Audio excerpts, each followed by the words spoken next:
Picnic খাই ফুটি খাই পিকনিক ফুটি খাব লাগিব কিন্তু ড্ৰাইভাৰ যাতে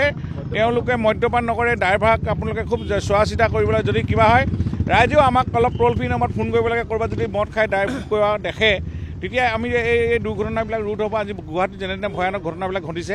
মূলতঃ এই ঘটনাবিলাক আমি ৰোধ কৰিব লাগে অকল ইয়াতে গুৱাহাটী বুলি নহয় সমগ্ৰ অসমতে প্ৰত্যেকখন জিলাতে এনেকুৱা ধৰণে আমাৰ বিষয়াসকল DTOসকল MVসকলে এনফৰ্চমেণ্ট চেকাৰসকলে দিনে ৰাতিয়ে চেকিং কৰিছে আৰু যথেষ্ট কমিছে হ্ৰাস হৈছে যথেষ্ট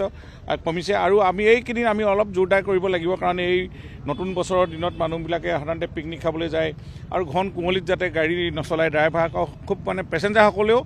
যাতে নিজৰ ড্ৰাইভাৰজনৰ ওপৰত ভালকৈ লক্ষ্য কৰিব লাগে গাড়ীত উঠাই নিৰ্দেশনা আছে পিকনিক স্পটবিলাক ভেৰিফাই হৈছে তেওঁলোকৰ প্ৰতিটো পিকনিক স্পটত ডিষ্ট্ৰিক্ট এডমিনিষ্ট্ৰেশ্যনে এইবিলাক চেকিং কৰি আছে তেওঁলোকৰ ক'ত পাৰ্কিং হ'ব ক'ত কেনেধৰণে তেওঁলোকে ভোজ খোৱা হ'ব এনাউন্সমেণ্ট চলিছে আমাৰ ফ্লেগ হোৰ্ডিঙো চলি আছে দেখিছে আপোনালোকে মই ভাবোঁ যে আপোনালোকৰ সংবাদ মাধ্যমৰ যোগেদিও আপোনালোকেও কষ্ট কৰিছে পাব্লিচিটি কৰক আপোনালোকে ইমান ৰাতিলৈকে ইয়াতে আছে কাৰণ এইটো ৰাইজৰ স্বাৰ্থত আমি পূৰা অভিযান চলি আছোঁ সেইটোৱে আমি অভিযান চলাম পূৰা দ্ৰুতগতিৰ অভিযান চলি থাকিব আৰু ৰাইজেও মানে এইটো কথা সজাগ হ'ব লাগিব আমাৰ যিমান তীব্ৰত হয় আমি ভাবোঁ দুৰ্ঘটনাবিলাকৰ ৰোধ হ'ব আজি এনেকৈ ধৰণে আজি ABC মুখত হৈছে আমি গুৱাহাটী অন্যান্য ঠাইতো আমি যাব মেছেজটো যাব লাগে ঘৰৰ পৰা ওলাওঁতেই যাতে তেওঁলোকে আজি যে আমাক যে ইয়াতে চেকিং হ'ব মই কোনো ধৰণে নাখাওঁ বা আৰু জ্যেষ্ঠসকলেও মই দেখিছোঁ এইটো ওলাবলৈ গধূলি ভয় খায় 10টা বজাৰ পাছত নহয় সেইটো মুখ্যমন্ত্ৰী মহোদয়ে কৈ আছে যে আমি যোৱাকালি তেওঁক এইটো এনাউন্স কৰি আছে জ্যেষ্ঠসকলে ভয় খায় গাড়ী চলাবলৈ বা তেওঁলোকেও ওলাই আহিবলৈ বিচাৰে কিন্তু ইমান এনেকুৱা ধৰণৰ ট্ৰেফিক জামৰ কোনো ডাঙৰ কথা নহয় কিন্তু এলকহলিক ড্ৰাংক এণ্ড ড্ৰাইভাৰ মদ খাই চলা ড্ৰাইভাৰে জীৱন হানি কৰে জীৱন ৰক্ষা পথ সুৰক্ষা জীৱন ৰক্ষা আমাৰ সেই শ্লোগান লৈ আমি আজি ইয়াতে আহিছোঁ আমি স্পীড লিমিট হ'ব লাগে আমি স্পীড ব্ৰেকাৰটো আছেই আৰু আমি নতুনকৈ এইবিলাক আমি ইণ্টাৰচেপ্টাৰ ভেহিকুল এই ইণ্টাৰচেপ্টাৰ ভেহিকুলখিনিত আমাৰ ডিপাৰ্টমেণ্টে অলপ সজাগ হৈ আছে আমি এইখিনি অলপ এক্টিভ কৰিব লাগিব আমি আৰু যাতে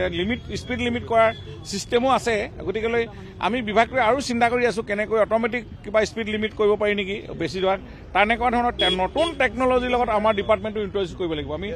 আমি নেক্সট আমাৰ এই দাস ডাঙৰীয়া আছে আমাৰ ইয়াতে তেখেতে গোটেই কথাখিনি DTO এইবিলাক কথা জানে গতিকে নতুন টেকন'লজি আমি ইণ্ট্ৰডিউচ কৰিলে আমি যাতে দূৰৰ পৰাই কণ্ট্ৰল কৰিব পাৰি এখন গাড়ী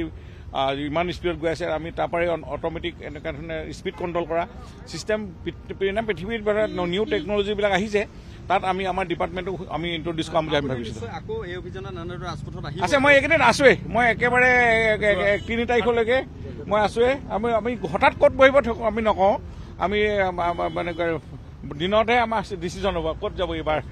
টীমটো ক'ত যাব গতিকে এনেধৰণে আমি পথ সুৰক্ষা জীৱন ৰক্ষা আৰু আমাৰ যি অনলাইন ছাৰ্ভিচ চলিছে আমি আজিকালি এনেকুৱা ভাল লাগিছে ছিষ্টেমটোৰ আপুনি লগে লগে আপোনাৰ ড্ৰাইভিং লাইচেঞ্চ ৰিনিউ কৰি ল'ব পাৰে আপুনি লগে লগে একেটা স্পটতে আপুনি আমি টেম্পৰেৰী লাইচেঞ্চ ল'ব পাৰে এনেকুৱা ধৰণৰ গোটেইখিনিও জনসাধাৰণক সকাহ দিছে গতিকে অফিচিয়েলি নোযোৱাকৈ কাম কৰিব গতিকেলৈ মই আপোনালোকক অনুৰোধ কৰিছোঁ যে আপোনালোকৰ ৰাইজক আহ্বান জনাওক যাতে মদ খাই কোনো গাড়ীয়ে নচলায় 2চকীয়া 4চকীয়া যে চকীয়া নহওক লাগে কিন্তু খাব পৰা আমি বাধা দিব নোৱাৰোঁ কিন্তু তেওঁ পাছফালৰ ছিটত ধুনীয়াকৈ বহি যাওক ভাল ড্ৰাইভাৰ লওক মদ নোখোৱা তেওঁলোকৰ যোগেদি তেওঁলোকে ফূৰ্তি কৰক 1 জানুৱাৰীৰ শুভেচ্ছা দিলোঁ সকলোকে নতুন বছৰ আজি খ্ৰীষ্টমাছৰ দিনটোত সকলো ৰাইজ ওলাইও আহিছে এতিয়া গুৱাহাটী নগৰ উদুলি মুদুলি হৈ আছে ইয়াত আমাৰ আজি বিষয়াসকলেও এই দায়িত্ব পালন কৰিছে নিষ্ঠাৰে মই আটাইকে ধন্যবাদ জনাইছোঁ।